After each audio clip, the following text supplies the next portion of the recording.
Our story begins in the shadow of a legend, where myths are born, and fear has taken root in the hearts of men. The great Earth Dragon, a beast of immense size and unmatched ferocity, has terrorized the kingdom for centuries. Its roars echo across the land, sending tremors through the mountains, while flames from its mouth scorch the earth, leaving nothing but destruction in its wake. It is a creature of nightmares, a harbinger of doom, and yet, standing before it unmoved, is Karna, a 13-year-old boy with an almost eerie sense of calm. Karna stands alone in the vast, battle-scarred field, his figure dwarfed by the monstrous size of the dragon. The wind whips through his hair, but his expression remains impassive, almost bored. Around him, the remnants of failed heroes lay scattered, the charred and broken remains of those who had tried and failed to slay the beast. But Karna, he doesn't flinch. He doesn't even seem to register the danger in front of him. His eyes, half-lidded, seem to gloss over the world-renowned dragon like it's no more threatening than a stray cat. The Earth Dragon, sensing this disrespect,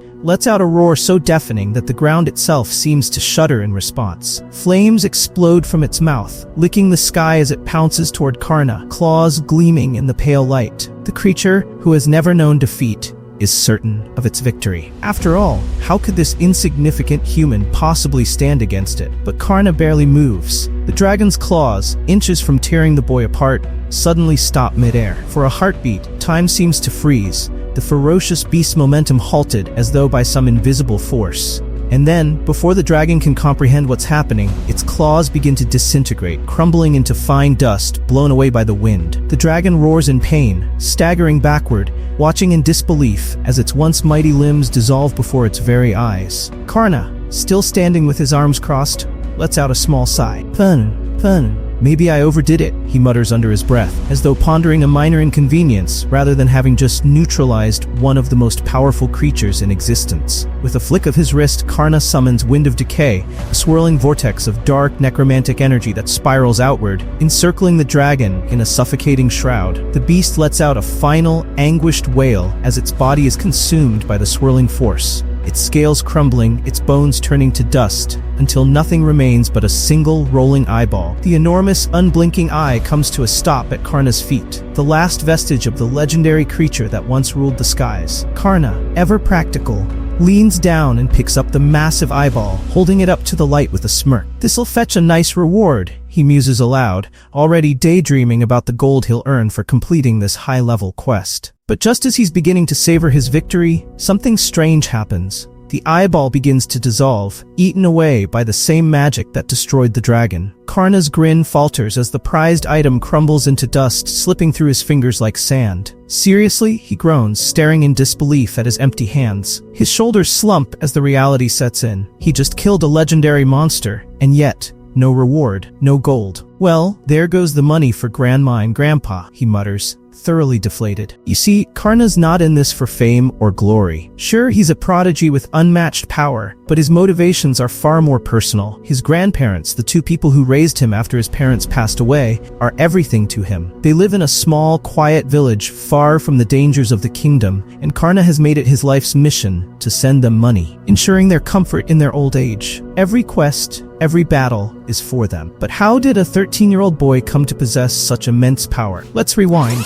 In this world, when children turn 13, they undergo the ceremony of revelation, a sacred rite in which the gods reveal a person's innate abilities and assign them their job for life. Most children are given ordinary roles: farmers, soldiers, blacksmiths. But every now and then, someone is bestowed the gifted seal, marking them as truly exceptional. Karna was one such individual. During his ceremony, the gods branded him with the title of Wise Man, a title of immense prestige. Alongside this, Karna discovered he had a unique affinity for necromancy, a dark and powerful magic that allows him to manipulate the forces of life and death. From that moment, Karna's life changed. His powers grew rapidly, far surpassing those of his peers. Word of his abilities spread like wildfire, and soon enough, his reputation reached the ears of the kingdom's most powerful adventurers, the kingdom's premier party. This elite group was led by the hero, a legendary warrior who had vanquished countless foes and included a holy knight, a divine warrior blessed by the gods, and a battle master whose strength in combat was so fierce she could defeat armies with her bare hands. They approached Karna with an offer: help them defeat the Demon King,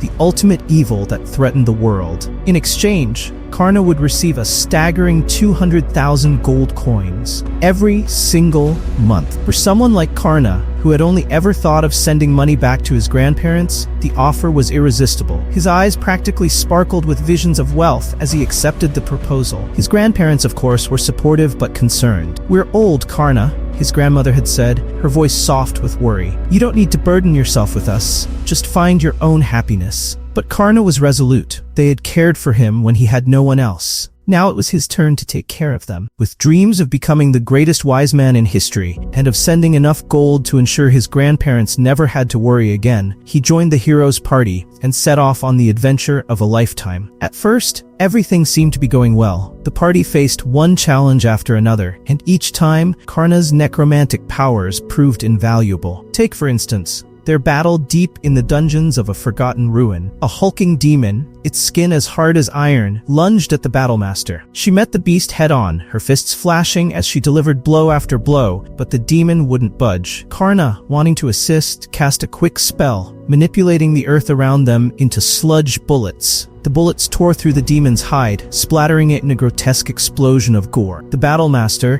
covered in the remains, grimaced, stepping away from the steaming pile of slud. "Whoops," Karna muttered sheepishly, scratching his head. "Maybe I overdid it." Another time, the group found themselves surrounded by a tribe of savage Oars. Outnumbered and facing certain doom, most would have panicked. But Karna, he barely blinked. With a wave of his hand, he summoned an army of skeletal warriors, his undead minions charging into the fray. The Holy Knight, however, wasn't exactly thrilled by this display of dark magic. Her lip curled in disgust as the skeletons tore into the orcs, and though she didn't say anything, Karna noticed the way her hand tightened around her holy relic. Then there was the double-headed demon dog. The hero, always eager to show off his legendary swordsmanship, stepped forward, sword drawn, ready to deliver a flashy finishing blow. But before he could strike, Karna raised a hand and fired off a ghost shot. The attack hit its mark, piercing the demon dog's chest and dropping it in a single hit. The hero blinked, lowering his sword. "That was fast," he said, his voice tight with forced cheerfulness. At first, Karna didn't notice the subtle tension building within the party. He was just doing his job after all. But the more he contributed, the more he began to sense a growing unease. The battlemaster's frustration after each of his overzealous spells, the Holy Knight's discomfort every time his undead minions appeared.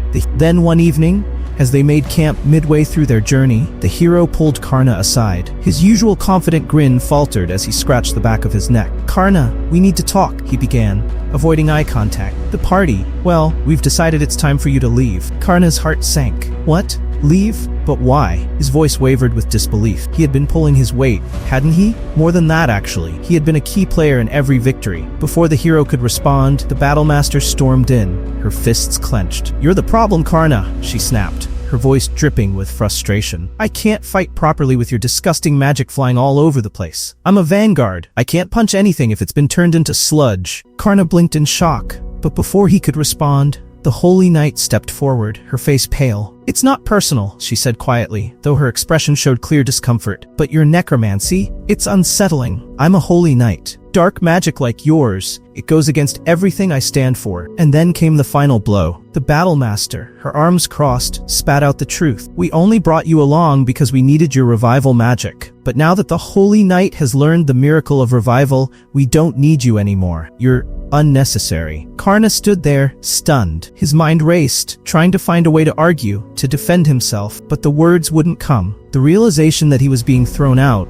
not because of a lack of skill, but because they simply didn't like his magic, hit him like a punch to the gut. And to make matters worse, when he asked about his reward, the hero's expression grew even more awkward. Yeah, about that," he muttered. "Since you're still in the probation period, you're not eligible for the full 200,000 gold contract. No payments, I'm afraid." He offered Karna 2 measly gold coins. "Here, it's a token of my gratitude." Karna stared at the coins, his world crumbling. 2 coins. That's all he had to show for everything. 2 coins, and no way to send money back to his grandparents. No reward, no future with the party. And so Karna, the wise man with powers beyond his years, became unemployed, cast out with nothing but his pride and a handful of dust. But it didn't end there. Word spread fast, faster than Karna could have imagined. His reputation as a useless wise man rippled through the adventurer community like wildfire. In the blink of an eye, it was as if he had been blacklisted from every guild, every adventurer's party in the kingdom. No one wanted to work with him. He was avoided like the plague, his once promising future as a gifted necromancer and wise man reduced to whispers and rumors of incompetence. Job offers? None. Allies? All gone. He had been branded a failure, and so Karna had no choice but to go solo, becoming a freelance adventurer, barely scraping by however he could. He took on minor jobs here and there, nothing like the prestigious quests he'd once dreamed of. Small-time hunts, monster exterminations, petty tasks for minimal pay, hardly enough to survive, let alone send money back to his grandparents. The glittering vision of wealth and success he had once chased now seemed like a distant dream, buried under layers of bad luck and worse reputations. That brings us back to the present moment. Karna stood, his brow furrowed in frustration, as he stared down at the decayed eyeball of the Earth Dragon, his latest attempt at securing a quest reward, having literally crumbled to dust. He let out a deep sigh, the weight of his circumstances pressing down on him like a suffocating fog. This isn't how things were supposed to go, he muttered under his breath. The breeze rustled through the trees, but Karna barely noticed, lost in his own thoughts. The world had chewed him up and spit him out. What was left of his pride as a wise man felt as fragile as the dust that had once been a dragon's eye. But before he could wallow in his misery for too long, something stirred in his mind, a gentle tug, faint but persistent. His spirits were calling to him. Telepathically, they reported back from their scouting mission, their soft, ethereal voices echoing in his thoughts. Ever cautious, Karna had sent them out earlier to scout the area for anything of value. After his botched hunt, he didn't want to leave empty-handed. To his surprise, the spirits had found something. Focusing his mind, Karna allowed their vision to flood his consciousness, and through their eyes he saw it, a hidden metal gate deep within the forest, partially concealed by overgrown vines and moss. The gate was old, yet meticulously crafted, covered in intricate engravings that pulsed with faint magical energy. A gate? Karna whispered to himself, frowning. Why would a grand medieval structure like this be hidden in such a remote part of the forest? The aura radiating from the gate was unsettling, ancient, and it sent a shiver down his spine. Something about it was off, very off. Without wasting another second, toward the location his spirits had revealed. There was something important behind that gate. He could feel it. As he approached the towering structure, his breath hitched. The gate stood even taller than he'd expected, its metal surface shimmering with a strange, otherworldly glow. The air around it buzzed with energy, thick and oppressive. Meanwhile, in the depths of the castle, Karna sought to infiltrate. A demonic servant knelt before his mistress, Lord Cecilia Sama. Head bowed, he relayed the news. A human intruder had appeared at the gates. Seated on her ornate throne, Cecilia's crimson lips curled into a playful smirk. Her voluptuous frame shifted, and a glimmer of wicked curiosity flickered in her glowing eyes. A human? How delightful. The very thought sent a warm flush across her pale cheeks.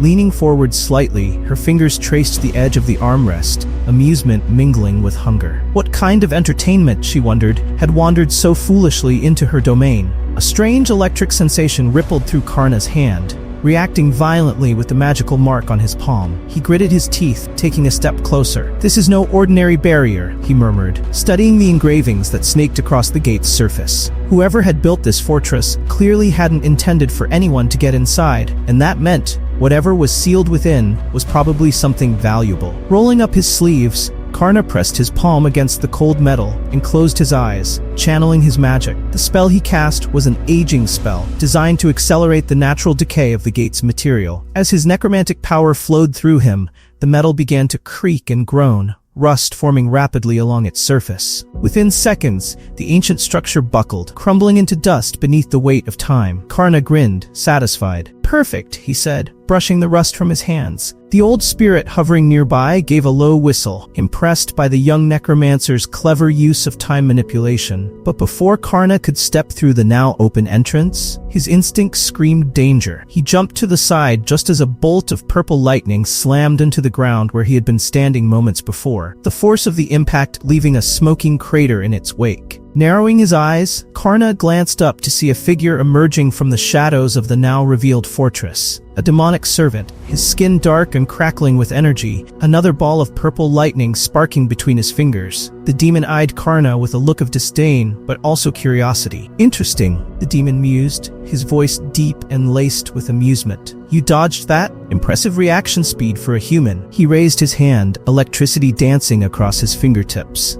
In this world, demons are marked by the outer gods, a brand etched into their very essence, binding them to an existence within the dark world. In contrast, humans carry the divine seals of the heavenly gods, granting them a natural place among the realms of light. This fundamental difference is more than symbolic. It defines the very nature of their existence. While humans strive under the gaze of heaven's favor, demons are tethered to the shadows, their fate intertwined with the chaotic whims of the outer gods. There is no crossing between these realms, only tension, a fragile balance between light and darkness, sacred and cursed.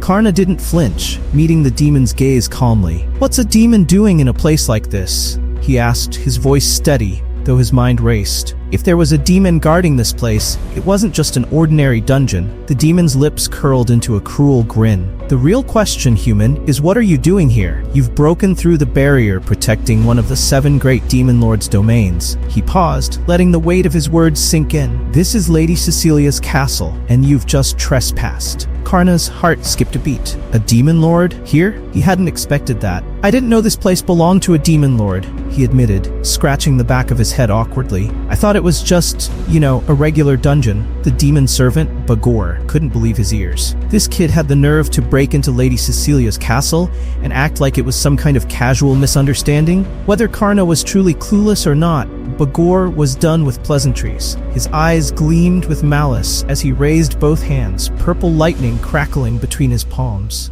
"Let me show you the price of trespassing in my lady's domain," Bagor snarled, launching a bolt of lightning with a roar. The violent energy tore through the air, illuminating the entire courtyard in a flash of purple light as it shot toward Karna. Bagor sneered, confident that the intruder would be reduced to ashes. But when the dust settled, Bagor's sneer melted into wide-eyed shock. Karna stood there, completely unharmed, not even a singe mark on his clothes. The bolt of lightning had done nothing. "Impossible!" Bagor gasped, his voice trembling with disbelief. His despair's violet thunder was supposed to obliterate anything in its path. No one, least of all a human boy, should have survived it. Then, a deep, rumbling voice cut through the air like thunder. "You've been playing with borrowed power, boy." It wasn't Karna who spoke, it was the old spirit hovering beside him. The spirit, who had been Karna's companion for so long, wasn't just any ordinary spirit at all. He was Noan's, the true god of lightning. A figure of legend who had faded from memory. With a dismissive wave of his hand, Noan's dispelled the lingering remnants of Bagor's attack. "You're imitating a miracle I granted," the god said, his tone laced with disdain. "I won't allow a cheap knockoff to be used against my master." Bagor's face paled. "A god? Here? With this boy?" The demon's mind reeled. How could a human have a god on his side? Who the hell was this kid? Karna, meanwhile, looked up at Noan's with a grin. "You've really been holding out on me, haven't you, old man?" Noan's chuckled. "I didn't want to steal your thunder." The god winked. Bagor, paralyzed with fear, didn't have time to react as Noan's raised his hand, summoning a thunderbolt that crackled with pure divine power. "Step aside, Karna," the god instructed, preparing to unleash his attack. "Watch how it's really done." With a swift motion, Noan's hurled the bolt of lightning straight at Bagor. The demon's eyes widened in terror as the divine energy tore through the air, faster than any spell he had ever seen. There was no time to dodge. The bolt struck him square in the chest, and in an instant, Bagor was consumed by the electrifying force, his body disintegrating into a charred heap on the ground. As the dust settled, Noan's floated back down to Karna's side, his expression calm and unbothered. "Well, that takes care of him," the god said with a satisfied nod. Karna couldn't help but grin despite himself. "You really know how to put on a show, old man." Before Karna could move on, though, a sultry voice drifted across the courtyard, sending a chill down his... Well, that was quite the performance. The voice was smooth, almost playful, but with an edge of danger that made Karna's skin prickle. Turning slowly, Karna's eyes widened as he saw the figure approaching. A tall, voluptuous woman with flowing dark hair and feline-like eyes. She moved with a predatory grace, her presence radiating power so intense that even Noan seemed to acknowledge her with a subtle nod of respect. There was no mistaking it. This was Cecilia Isra Ferris, the lust demon lord herself. Karna's heart pounded in his chest as he struggled to remain composed. The sheer pressure of her presence was almost suffocating. He could barely move, every instinct in his body screaming at him to retreat. Cecilia smiled, clearly amused by his reaction. "Oh, don't look so frightened," she purred, stepping closer. "I'm not here to hurt you, little one." Karna swallowed hard, trying to steady his nerves. This was a demon lord. One wrong move, and he could be obliterated. Cecilia tilted her head, watching him with cat-like curiosity. "What's your name, little wise man?" "Karna Necromos," he stammered, trying to sound confident but failing miserably. Her eyes sparkled with interest as she circled him, her voice silky. "Karna, you're an intriguing one. I like the way you fought my servant. Very decisive." She paused, her smile widening as she leaned in closer. "How would you like to serve under me?" Karna blinked, his heart racing. "A job offer? From a demon lord?" He stepped back, shaking his head. I can't. People usually find my necromancy creepy. They'd probably kick me out of this job too." For a moment, something flickered in Cecilia's gaze. She saw beyond the nervous boy in front of her. She saw the pain of rejection, the sadness lurking in his words. Stepping closer, she took his hand gently, her tone soft but firm. "Humans are fools," she said, her voice low and filled with conviction. "They have no eye for true talent. Your necromancy is a thing of beauty, Karna. The most wonderful magic in the world. You belong at the top, by my side, where you'll be appreciated for your gifts." Karna hesitated, her words piercing through his defenses. For the first time, someone wasn't disgusted by his magic. For the first time, he felt like he belonged. But serving a demon lord? That would mean turning his back on humanity, on his grandparents, on everything he had worked for. He shook his head, an expression of determination etched on his face. "I can't do that. My family depends on me. I have to earn enough to provide them a better life." Cecilia's lips curved into a knowing smile, and that's when she unleashed her surprise. "How about a signing bonus of 2 million gold and an annual salary of 20 million gold?" She delivered this bombshell with the casualness of discussing the weather, as if those staggering figures were nothing more than pocket change. Karna's eyes widened in disbelief, nearly bulging out of his head. 2 million gold? And an annual salary of 20 million. His mind struggled to process the enormity of it all. "But the real clincher? I'll also guarantee your family's safety," Cecilia added, her smile warm and inviting. In that instant, the weight of her offer crashed down on him.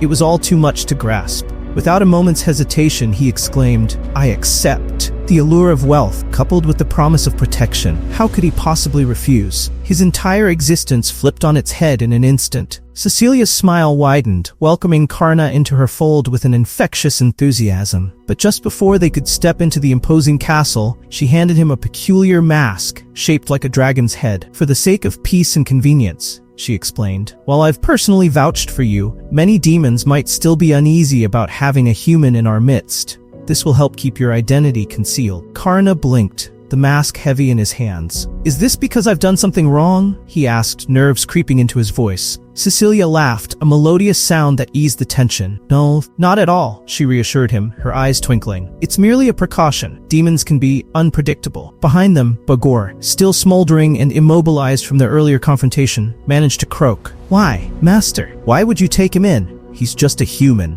Instead of snapping at him, Cecilia knelt beside her loyal servant, affectionately patting his head. "Of all demons, you should understand my choice the best," she said softly. "You fought him. You witnessed his strength. Anyone with half an eye can see that Karna will be an invaluable asset to our army." With that, she stood tall and leveled a knowing look at Bagor. "I need you to keep his human identity under wraps." Bagor, still weak but unwaveringly loyal, nodded, understanding the gravity of her request. Karna hesitated, uncertainty gnawing at him. Working under a demon lord wasn't what he envisioned when dreaming of sending money back to his grandparents. Yet, Cecilia's gaze, firm yet compassionate, melted his doubts. The truth was, he had little choice, and he recognized it. Finally, he sighed, accepting the reality that lay ahead. But a question nagged at him, a burning curiosity that had lingered since their deal began. "Do demons hate humans?" he asked, his voice uncharacteristically innocent, even to himself. Cecilia raised an eyebrow, intrigued. It was evident that Karna had yet to be tainted by the bitterness that clouded so many others' hearts. He genuinely struggled to understand the relentless conflict between demons and humans. Recognizing his innocence, Cecilia decided to shed light on the matter, though the story she was about to share was steeped in centuries of bloodshed and betrayal. Long ago,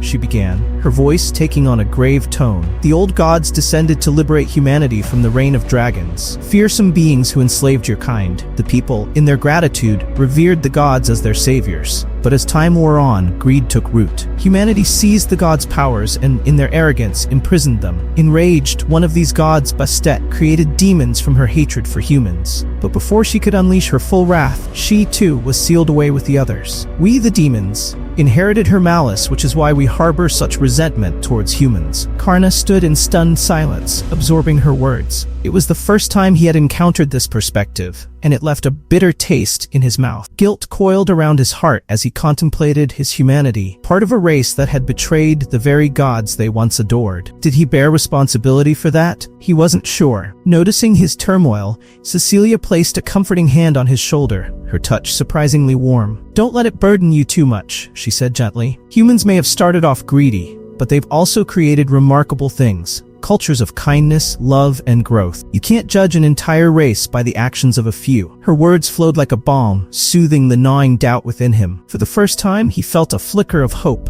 While he was born human, he need not be shackled by the misdeeds of his forebears. With that newfound clarity, Karna's resolve ignited once more. "All right then," he declared, his spirits buoyant. "What's my first task, boss?" His enthusiasm radiated from him, drawing a light chuckle from Cecilia. As they moved forward, Bagor swung open the grand castle gates, demanding the attention of the assembled demons. "Behold our new masked comrade," he bellowed, his voice booming. "A magnificent demon who commands an old god and defeated me in battle." The demons gathered at the entrance exchanged skeptical glances, their wariness palpable. They could smell something amiss about this newcomer, a faint, unmistakable human scent lingering around him. Karna could feel their suspicious gazes piercing into him, but Bagor's high rank ensured they kept their mouths shut. Still, judging by their expressions, they weren't entirely convinced. His human essence was challenging to mask, but for now, he had the Demon Lord's protection, and that was what mattered. Upon entering the inner chambers, Cecilia turned to him with a mischievous smile. "In time, I want you to climb the ranks, to become a general in my army," she announced, as casually as if suggesting he'd take out the trash. Karna blinked in disbelief. A general? He had simply aimed to send money home, and now she expected him to lead an entire demon army? The notion left his mind spinning, but Cecilia quickly clarified, "But for now, you'll work alongside me, learning the ropes." She winked playfully. "I expect great things from you." A mix of excitement and trepidation swirled within him, but that apprehension quickly morphed into dread as they stepped into Cecilia's private chambers. Her room was a catastrophe. Clothes lay scattered like a tornado had torn through, books were strewn across the floor, and random objects cluttered the corners. It resembled a war zone. He gaped, dumbfounded. How did it get this bad?" he blurted out before he could catch himself. Cecilia's cheeks flushed and she crossed her arms defensively. "I try to clean," she muttered, avoiding his gaze. "It just never stays clean for long." Karna raised an eyebrow, grappling with the reality that the mighty Demon Lord of Lust lived in such disarray. Was this really his grand first task? "Well, at least I'm being paid a fortune for this," he muttered under his breath, rolling up his sleeves. Cecilia grinned, sensing his determination. "That's the spirit. I'll leave it to you," she said, stepping out of the room and giving him one last wink. "I'll return by nightfall. Make me proud." Karna glanced at the spirits floating nearby, equally shocked by the magnitude of the mess. "All right, team. Let's get to work," he said, though deep down, he felt utterly lost on where to even begin. To their surprise, the first thing he did was grab one of the scattered books and flip it open. Old Man No-Ends, observing from the corner, frowned. "Kid, we're supposed to be cleaning, not reading." Karna shot him a cheeky grin. "I'm not slacking off. I'm gathering intel." He waved the book triumphantly. "If I want to make her room perfect, I need to understand her better. Knowing what she reads and what she enjoys will help me set it up just right." His logic might not have been conventional, but it was sound. Of course, conducting all that research alone would take forever, so Karna enlisted his spirits for help.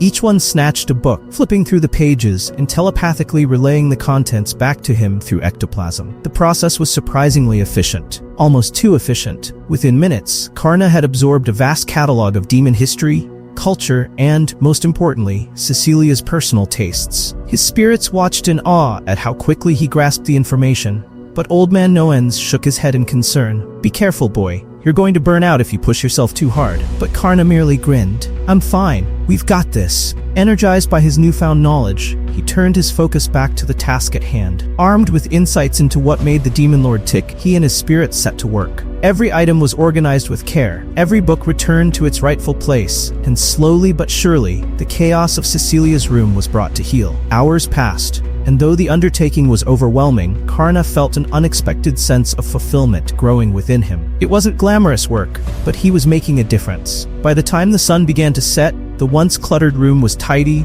organized, and polished, fit for a demon lord. This was his inaugural day under Cecilia's banner, and although it had been a whirlwind of emotions, Karna felt he was beginning to carve out his niche. Yet ahead lay countless challenges, so many questions unanswered. But for now, he had transformed chaos into order, and that was a commendable start. As night descended, Cecilia returned to her chambers, fully expecting to see only a modest improvement at best. However, the moment she swung open the door, her eyes widened in astonishment. What had once been a chaotic disaster now appeared perfectly arranged, almost gleaming under the soft glow of the lanterns. Every corner sparkled, every item was meticulously placed, and the entire room had been tailored to her tastes. Cecilia blinked, her mind reeling from the astonishing transformation before her. "You did all this?" she asked, gazing at Karna and his spectral companions, disbelief etched across her face. Karna stood tall, a modest smile gracing his lips. "Well, it wasn't all me. My spirit companions did the heavy lifting.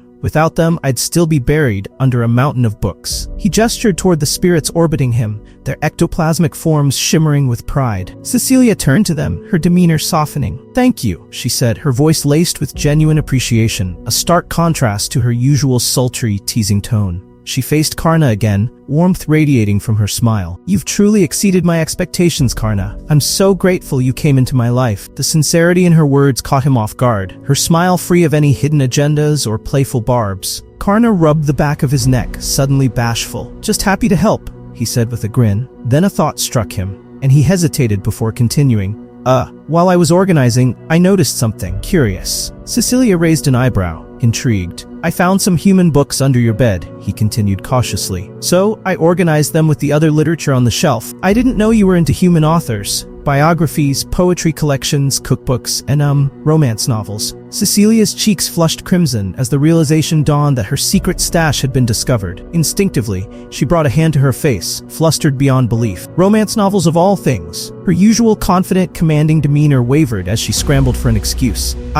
Well, she stammered, words escaping her. Karna blinked, catching her flustered state. "I mean, I'm not judging or anything," he quickly added. "I just didn't expect the Demon Lord of Lust to be into romance novels." Still blushing, Cecilia gently took one of the books from his hand and hugged it to her chest, looking away and biting her lip in embarrassment. "Please, don't tell anyone," she whispered, revealing that this wasn't merely about her reading preferences. Something deeper lurked beneath. After a pause, her voice turned softer, laden with emotion. "The truth is, I dream of creating a world where demons and humans can coexist. I've studied human culture for ages, wanting to understand them, how they think, what they value, how they love." Karna stared at her, taken aback. He hadn't anticipated such a vision from a demon lord, especially one like Cecilia. She continued, her gaze distant, as if wandering through her thoughts. "Humans and demons have always been at odds, but they possess so much that remains a mystery to us. Concepts like love, marriage, and family are nearly non-existent in the demon realm. That's why I read these books. I long to understand love." Karna struggled to find his voice, astonished by her idealism. For a moment, the notorious demon lord of lust faded from his mind,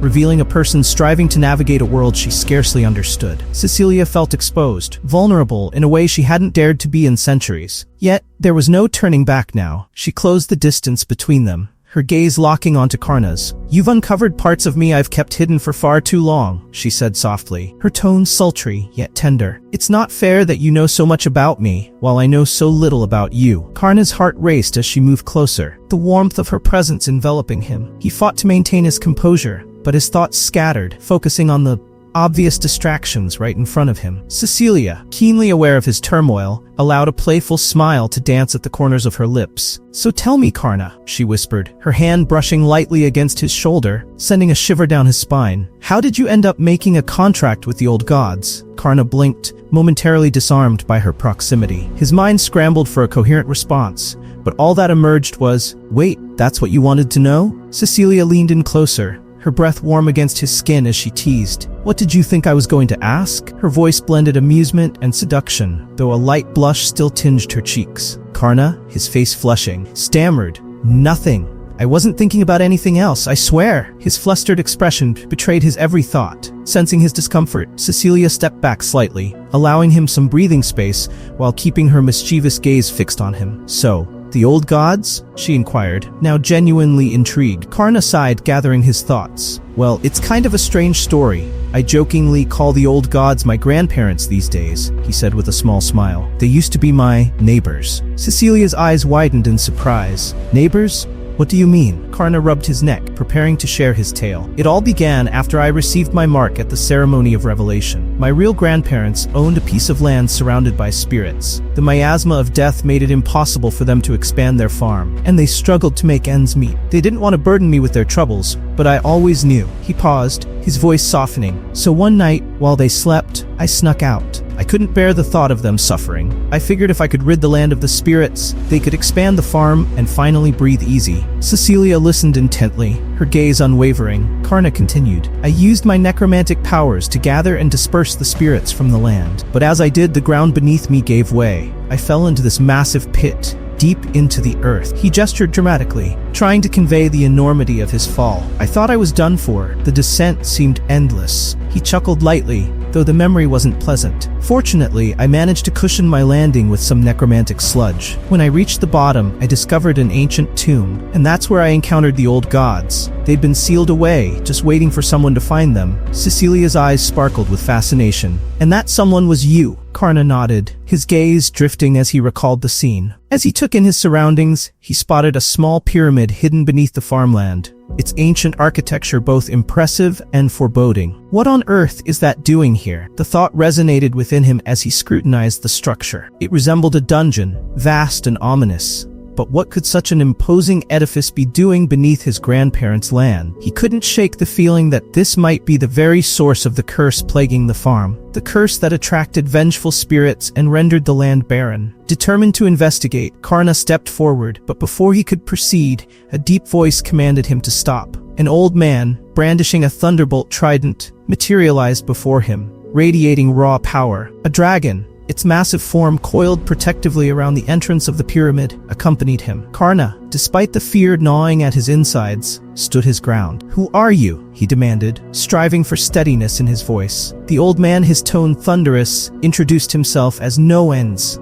an ancient god, asserting that this was their resting ground. "This is the graveyard of the gods, mortal," Noens proclaimed, his voice echoing through the air. "You have no business here. Depart at once." Panic surged through Karna as the gravity of the situation sunk in. He had stumbled upon a sacred site, the grave of the gods that should never be disturbed. Yet despite his fear, he couldn't bring himself to leave. He had come here to lift the curse ravaging the land, to save his grandparents. Returning empty-handed wasn't an option. "No," Karna said, his voice trembling yet resolute. "I can't leave. I need to lift the curse." Noens raised his trident, violet lightning crackling through the air like a storm on the verge of eruption. Hearing a mortal defy him stirred a wave of nostalgia in the old god.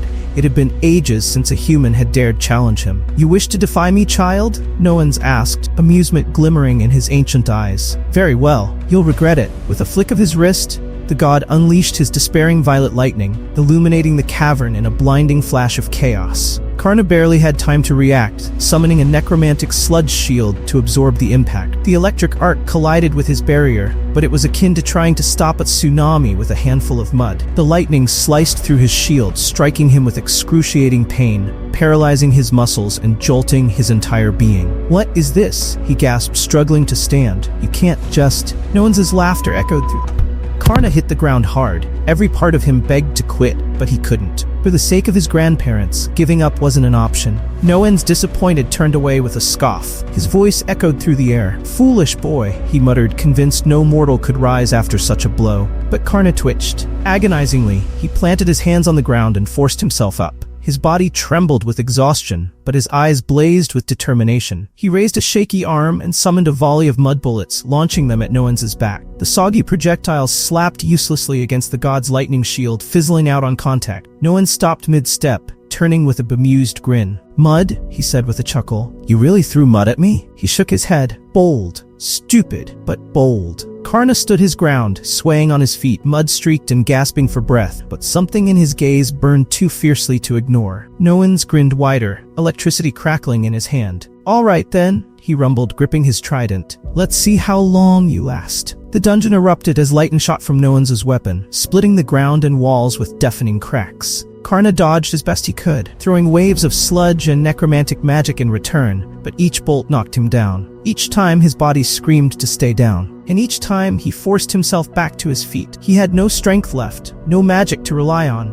just the memory of those he had vowed to save. It was love, not pride or rage, that kept him moving. The kind of love that made a person rise when everything else told them to stop. For the first time in centuries, Noens hesitated. His grin softened into something almost resembling respect. He lowered his trident, the storm fading from his eyes. "Enough," he said quietly, as if impressed. "You've got good eyes, boy. Fighting for more than yourself? That's rare." His grin returned, sharp and amused. "Though your tactics could use some serious work." Karna leaned forward, panting hard, his body on the verge of collapse. Before he could respond, the shadows shifted, and forgotten spirits drifted closer. Silent, curious, drawn to the mortal who refused to stay down. Noens gave a slow nod, as if making a decision. "I think I'll tag along," he said with a mischievous glint, twirling his trident lazily. "It's been centuries since I had this much fun." Karna stared, stunned, unsure if this was some cruel trick, or a punishment worse than the curse he'd come to break. Noens chuckled, the sound like distant thunder. "What's the matter? You're stuck with me now. Might as well make it interesting." The spirits murmured their approval, swirling around Karna, drawn to the fire that burned in his soul. In that moment,